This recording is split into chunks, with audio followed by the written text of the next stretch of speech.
MDS university जो 9th paper जंहिंमें किताब रखियल आहे सिंधी नाविल जो विकास डॉक्टर हासो दामदानी जी जो। इन जो 19 चैप्टर आहे प्रोफेसर पोपटी हीरानंदाणी जा नाविल। हिन में लेखक साहब ॿुधाइनि था हर क़ौम खे पंहिंजी ऐतिहासिक ऐं क़ौमी रिवायत आहे जंहिंजो अक्स साहित्य में अचे थो। चए थो हर क़ौम जो पंहिंजो पंहिंजो इतिहास थींदो आहे जंहिंजी अक्स साहित्य ते अचे थो, यानी चइजे कि जंहिंजी परछाई साहित्य ते अचे ई थी। नाविल साहित्य जी अहम ऐं मुख्य शाख आहे जंहिंमें लेखक पंहिंजे अंतर्मन जो इज़हार करे सघे थो। नाविल नवीस किरदार बणिजी साॻी ज़िंदगी जीअण जी कल्पना करे पोइ लिखे थो।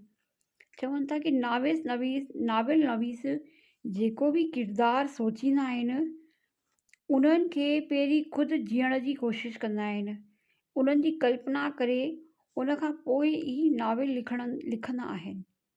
अॼुकल्ह मनोवैज्ञानिक नज़रियो साहित्य जे विकास करे रहियो आहे। अॼुकल्ह जा जेके मोस्टली नाविल आहिनि सभु मनोवैज्ञानिक सोच ते निर्भर आहिनि।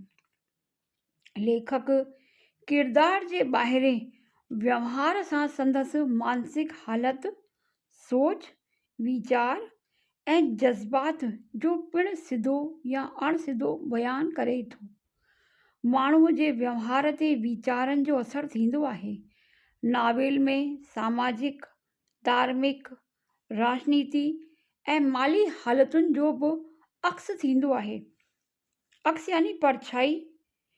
हर कंहिं नाविल में का न का सब्जेक्ट चइजे उहो खणी करे ई नाविल लिखिया वेंदा आहिनि। जेको धार्मिक धर्म ते को आधारित लिखे, को सामाजिक परिस्थितियुनि ते लिखे। न सिर्फ़ु एतिरो पर वक़्त बि वक़्तु थींदड़ तब्दीलियुनि जी ॼाण बि नाविल मार्फत पवंदी आहे। पोपटी लिखियो आहे, मुंहिंजो नाविल वणियूं कहाणियूं आहिनि ऐं पाठकनि जे हृदय जी तारुनि जे लर्ज़श पैदा कनि थियूं। यानी मुंहिंजो नाविल आहिनि न हिकु तरह जूं कहाणियूं आहिनि जेको हुनजे पाठकनि जे दिलि में, जेके पाठकनि जे हृदय में जेके तारूं आहिनि न उन्हनि खे झकझोड़े छॾनि थियूं। नाविलनि में समाज जे हर पहलूअ सां गॾु मुख्य नायिका ऐं नायक जो रूमानवी प्यार जो इज़हार ज़रूरु हूंदो आहे। हर नाविल लिखण लाइ नाविल नवीस जो को ख़ासि मक़सदु हूंदो आहे। कंहिं ख़ासि मक़सद खे खणी करे ई, कंहिं ख़ासि मक़सद जी अहिड़ी का रिथा खणी करे ई नाविल लिखिया वेंदा आहिनि जिनमें मेन किरदार नायक ऐं नायिका आहिनि। स्त्रियुनि ऐं पुरुषनि जा रिश्ता ऐं सोच वीचार पोपटीअ जे नाविलनि जो मुख्य मौज़ू आहे। पोपटी हीरानंदाणी जो नाविलनि जो मुख्य किरदार स्त्री या पुरुषनि जे रिश्तनि ते ज़ाहिर आहे त हिन लेखिका जी हमदर्दी ज़ालुनि सां वधीक आहे, पर हू मर्दनि जी बि दुश्मन कोन आहे। विरहाङे बैदि जो नाविल सामाजिक, धार्मिक ऐं तारीख़ी विलविले जी पैदाइश आहे। शुरूआती सिंधी नाविल में सिंधूअ जी सारूड़ीअ ऐं कैंपुनि जे ज़िंदगीअ जो अक्स हो। जेके विरहाङे खां पोइ नाविल लिखिया विया उहे जलावतनी जे बारे में हुआ, पंहिंजे वतन जी यादि में लिखियल आहिनि।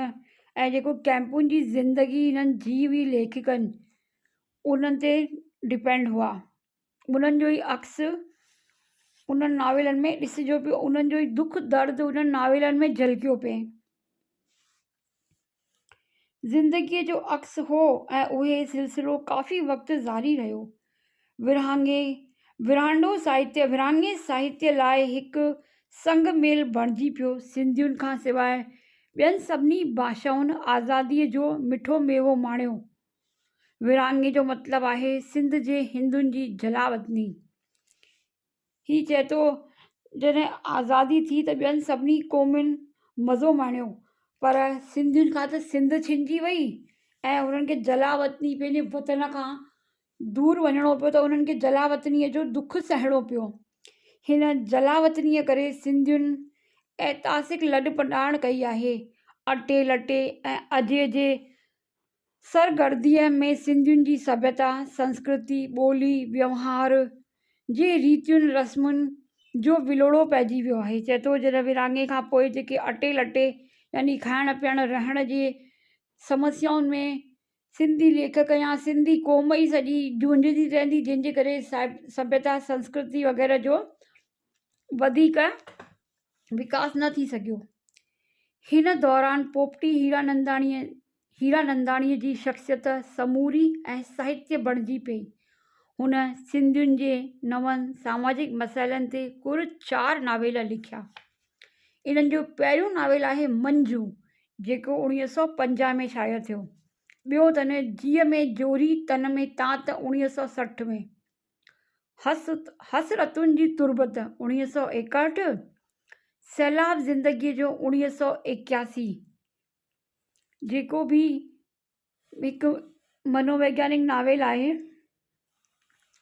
पोपटीअ जे नावेलनि में सिंधियुनि जा सामाजिक मसइला नवां आहिनि, किरदार, घटनाऊं ऐं वायुमंडल बि नओं आहे। कथा वस्तु ऐं प्लॉट सुधारे जे मक़सद सां घड़ियल आहे। हुन जे मंजू नावेल जूं घटनाऊं रोज़मर्रा जे जीवन जे आसपास जूं आहिनि। मंजू नावेल जूं घटनाऊं जेके डेली ज़िंदगीअ में थींदियूं रहंदियूं आहिनि, आसे पासे जी ज़िंदगियुनि में, पंहिंजे आड़े पाड़े में, पंहिंजे इर्द गिर्द जेके इंसान रहनि था उन्हनि ते ई डिपेंड आहे। हसरतुनि जी तुर्बत जा स्त्री किरदार कमज़ोर आहिनि, तंहिं करे नायका अजय खां उन्हनि खे सुजाॻ करायो वियो आहे त अवी वो पुरुष खे ठुकराइण शुरू करियो त हू पाण ई सिधे रस्ते ते अची वेंदो। हसरतुनि जी तुर्बत में बि हिकु स्त्री किरदार आहे जंहिंजो नायक अजय आहे, जंहिंजी हिन हसरतुनि जी तुर्बत में हिननि माई पोपटी हीरानंदाणी जी औरत ज़ात खे चयो आहे कि तव्हां कमज़ोर न आहियो, तव्हां बि पंहिंजे पेरनि ते खड़ी रही सघो थी, तव्हां पंहिंजो सभु करे सघी थी। अगरि तव्हां बि पुरुषनि खे ठुकराइण शुरू करे छॾींदा, उन्हनि जी ग़ुलामी न कंदियूं या उन्हनि जे बिल्कुलु उन्हनि जे चए हेठि, या फिर चइजे कि जेके पुराणे टाइम जूं स्त्रियूं हुयूं उन्हनि खे सुजाॻ करण जी हिन कोशिशि कई आहे। स्त्री अञा सुजाॻ कोन थी हुई। इन्हनि जे चवण आहे हीअ नावेल अॼु खां अधु सदी अॻु लिखियलु आहे, जॾहिं स्त्री अञा सुजाॻ कोन थी हुई। आदर्श नारी उहा लेखबी हुई जेका हसरतुनि खे दॿाए छॾे, यानी पंहिंजी इच्छाउनि अरमानुनि खे दॿाए करे बसि पंहिंजे घर वारनि, पंहिंजे हिकु परिवार चइजे या फिर चइजे कि मुड़ुस जे पुठियां पंहिंजी ज़िंदगीअ जूं सभु इच्छाऊं मनोकामनाऊं त्याग करे करे ज़िंदगी गुज़ारे, उहा दॿियल स्त्री। जीअ में जोरी तन में तात जूं नारी किरदार मोहब्बत जो मींहुं वसाए जंहिंसां नातो ॻंढनि थियूं, हर हालत में उन हिक ई पुरुष किरदार सां निभाइनि थियूं। ही ख़्याल त अञा ताईं सिंधियाणियुनि जे सुखी घर जीवन जो नुस्ख़ो आहे। नायक नायिका जी शख़्सियत मथां हावी आहे। नावेल में सरिता ऐं अविनाश जी प्रेम कहाणी आहे। जीअ में जोरी तन में तात सरिता ऐं अविनाश जी प्रेम कहाणी आहे। हसरतुनि जी तुर्बत ऐं मंजू नावेलनि में पुरुष किरदार मज़बूत आहिनि ऐं स्त्रियूं कमज़ोर। ऐं जीअ में जोरी तन में तात नावेल में स्त्री सामाजिक ऐं घरू मैज़ान में मज़बूत थियणु शुरू कयो आहे। जेके हिननि जा पहिरीं नावेल हुआ उन्हनि में स्त्री किरदार ॾाढियूं कमज़ोर आहिनि, पुरुष किरदार मज़बूत आहिनि। पर जेको नेक्स्ट नावेल हो जीअ में जोरी तन में तात, उन में स्त्री नावेल खे मज़बूत थियणु शुरू करणु ॾेखारियो अथई कि स्त्री खे बि मज़बूत शुरू थियणु खपे। स्त्री मज़बूत थींदी तॾहिं ई पंहिंजे स्वाभिमान खे बचाए सघे थी। सैलाब ज़िंदगी जो नावेल में स्त्री हर रूप में न्याज़ ऐं निवड़त रखंदे मर्द जे ॾाढाइयुनि जी मुखालफ़त कई आहे। सैलाब ज़िंदगी में गंगा जो किरदार हो, जो लच्छू हिन जो घोटु हो। त पहिरीं लछूअ जो ॿिए कंहिंसां बि रिश्तो थिए थो, उन खां पोइ उहा गंगा उनखे धके थी, पंहिंजे स्त्री पंहिंजे पतिव्रता उन ते क़ाइमु रहे थी ऐं पंहिंजे उनखे जीवन खे निर्वाह करे थी। हीउ हिकु मनोवैज्ञानिक नावेल हो। नावेल साहित्य जी उहा शाखा आहे जेका किन ख़ासि माण्हुनि जे ज़िंदगीअ जा भोॻियल ऐं माणियल सभु नंढा वॾा आज़मूदा पेश करे थो। नावेल हिकु इंसान जी ज़िंदगी में जेके घटनाऊं थियनि थियूं उन्हनि जो ई हिकु अक्स पेश करे थो। पोपटी हीरानंदाणी उहा लेखिका आहे जंहिं पंहिंजे वेझनि रिश्तेदारनि ऐं वाक़िफ़कारनि जी माली, सामाजिक ऐं घरू हालतुनि खे अकाब जे अख सां परखे पाठकनि खे किन मख़सूस घटनाउनि जी ॼाण ॾिनी आहे। सैलाब ज़िंदगीअ जो नावेल में लेखिका जे सिंध जे सारूनीअ, सिंध जो माहौल ऐं हिंद में अचण खां पोइ हयातीअ जे चकर जो ज़िक्र आहे। सैलाब ज़िंदगी में कैंपुनि जी ज़िंदगी जो ज़िक्र कयूं अथई, कीअं लेखिका ख़ुदि उन वक़्तु इहो मंज़र ॾिसी चुकी हुई, त उन पूरो मंज़र पेश कयो अथई कि लॾ पॾाण कीअं थी, सिंध मां कीअं उहे पहिरीं जोधपुर में आया, कीअं स्टेशन ते रहिया, कीअं उन्हनि सां व्यवहार कयो हो, कहिड़ियूं उन्हनि परेशानियूं पंहिंजी ज़िंदगीअ में ॾिठनि, उहो सैलाब ज़िंदगी में हिन पेश कयो हो। सिंध जो माहौल ऐं हिंद में अचण खां पोइ हयातीअ जे चकर जो ज़िक्र आहे। सिंधी छोकिरियुनि ऐं ज़ालुनि खे हिंदुस्तान में अची करे नौकरी करणी पई। ज़ालुनि जे उन जफ़ाकशीअ वारी हालत जी ॼाण नंढी टईअ खे हिन नावेल मां मिलंदी। जेका नंढी टई छा चइजे कि जेका नई पीढ़ी आहे,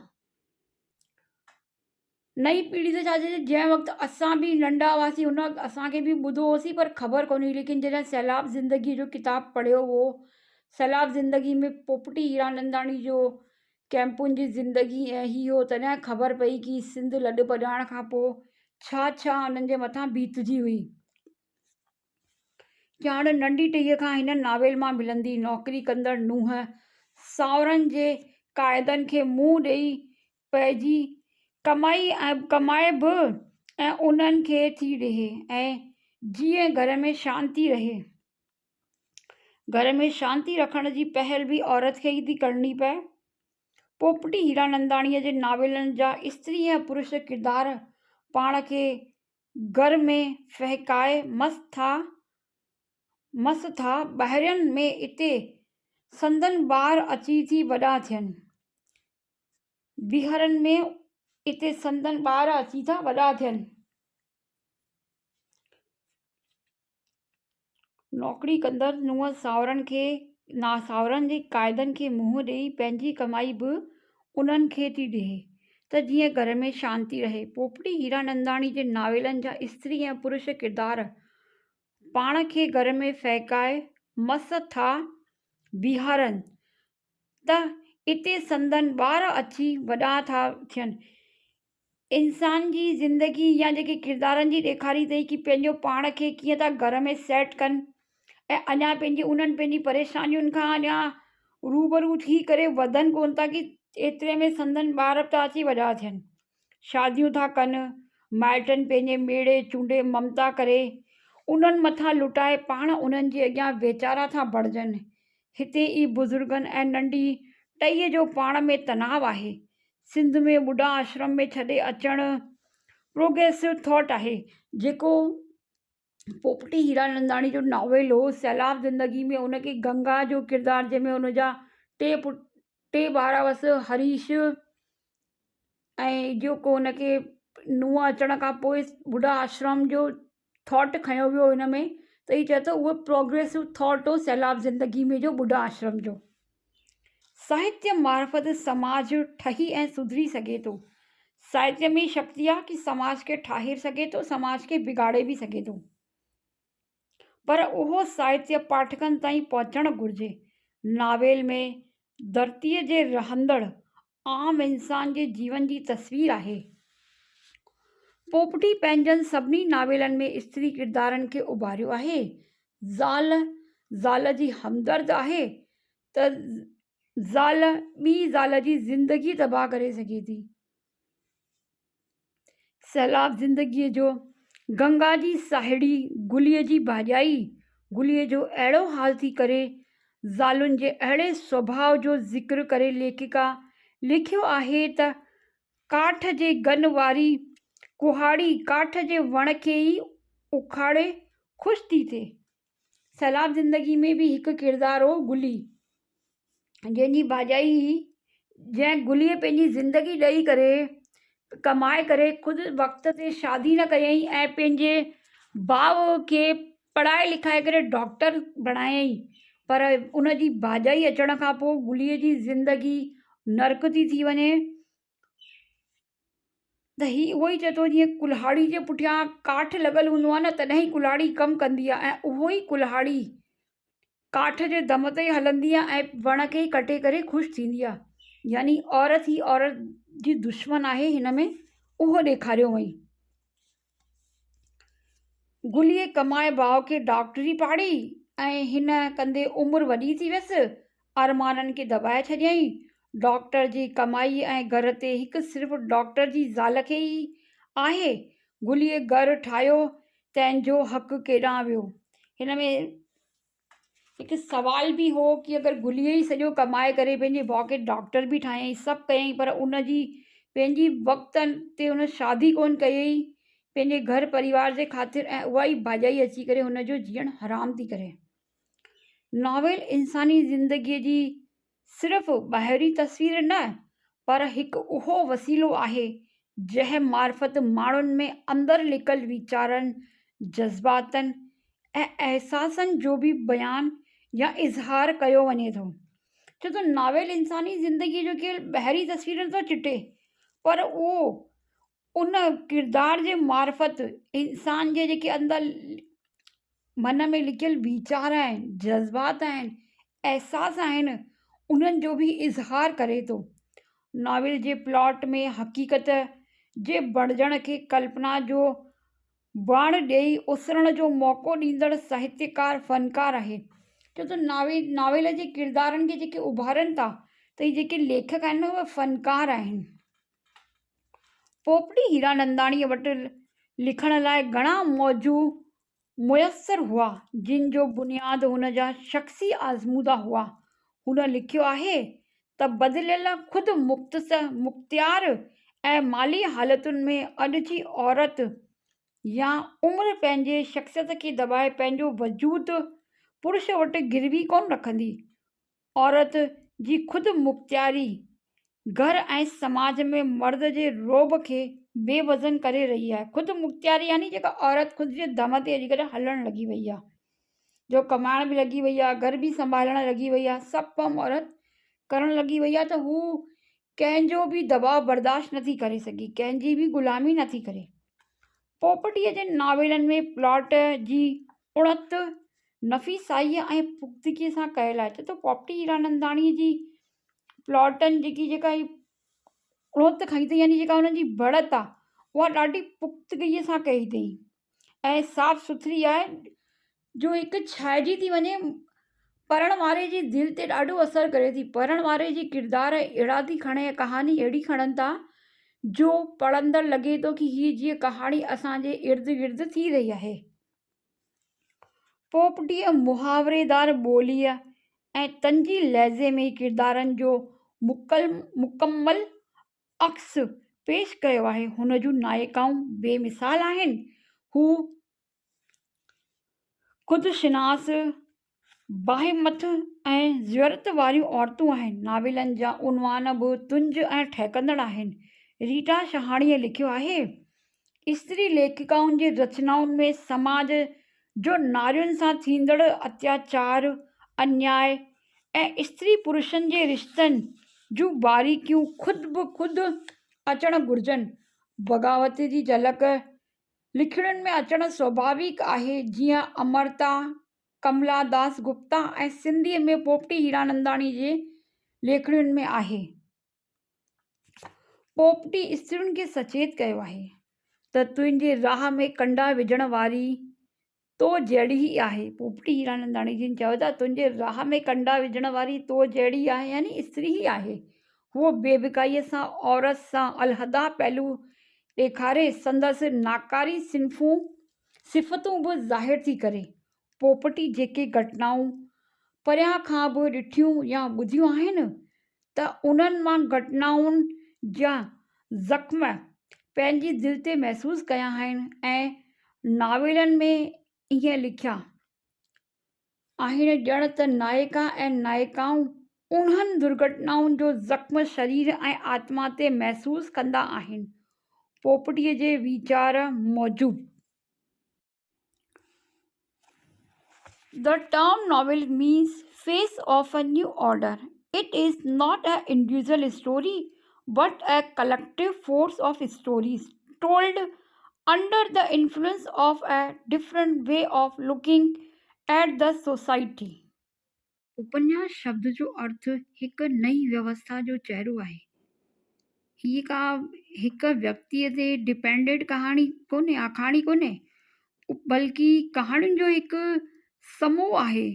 हीअ कहाणी समाज खे ॾिसण जे लाइ हिकु अलॻि नज़रियो पेश करे थी।